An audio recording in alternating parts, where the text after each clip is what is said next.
Are you wondering what it's like to live in Austin, Texas versus the burbs? What are some pros and cons? You're probably curious how different areas are centrally located or commute times to and from work. More importantly, let's be honest, how about the lifestyle? Hi, I'm Maggie Luce, and on this channel we talk about everything living in Austin. So if you're into this weird city, make sure you subscribe above. I'm going to walk you through the pros and cons of living in Austin, Texas versus the burbs. You can decide if you want to be an Austinite or something else. So let's talk about South Austin. South Austin, Lady Bird Lake, Town Lake, for those of you that don't know. This area is all south of the river. Let's talk about some pros. You have Zilker Park, which has several popular activities like the Kite Festival, ACL Music Festival, South by Southwest. You also have Barton Creek Greenbelt.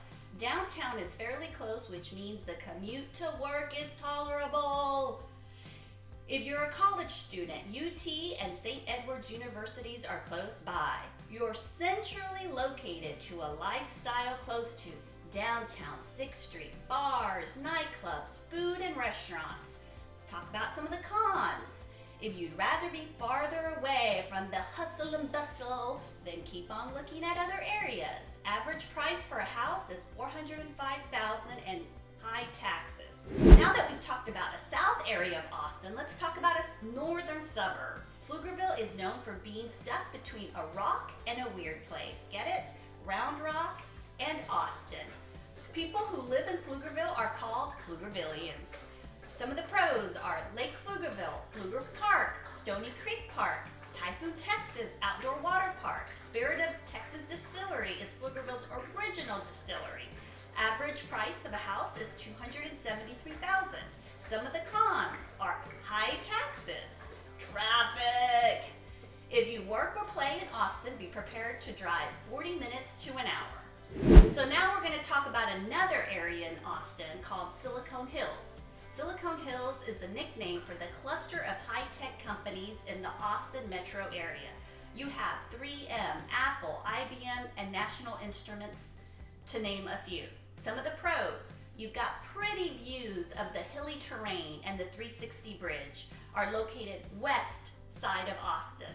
Some of the cons: more people are moving here with high-tech jobs, making this area more dense in population. Also, if you prefer country living or would like more land and acreage, then the burbs is for you. Average price for a house starts at $405,000, but if you want to see any pretty views, you'll see a higher price. High taxes is also a con. Now that we've talked about the west side of Austin, let's talk about a northern burb. Round Rock, Texas was once a marker of low water crossing at Brushy Creek for the cowboys herding cattle along what's known as part of Trisham Trail. Today, Round Rock is Williamson County's largest city.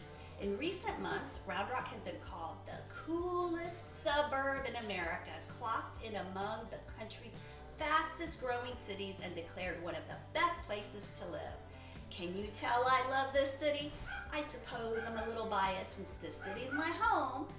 But fear not, I shall give you pros and cons living in Round Rock. Some of the pros: you have Brushy Creek Lake Park, you have Old Settlers Park, home for Dell and Dell Diamond Baseball. We're anticipating America's largest water park, resort, and convention center. Kalahari Resort opening late 2020. Average price for a house is $290,000. Some of the cons: traffic. If you work or play in Austin, be prepared to drive 40 minutes to an hour. I hope this video gave you some insight on living in Austin versus the burbs. If you have any additional questions about Austin or any of its suburbs, give me a shout. My name is Maggie Luce with Cavalier Real Estate and Eagle Funding Corporation. Don't forget to subscribe above for more info on Austin. Check out more of my videos or visit my website at www.maggieluce.com. Thanks for watching, and remember, keep Austin weird.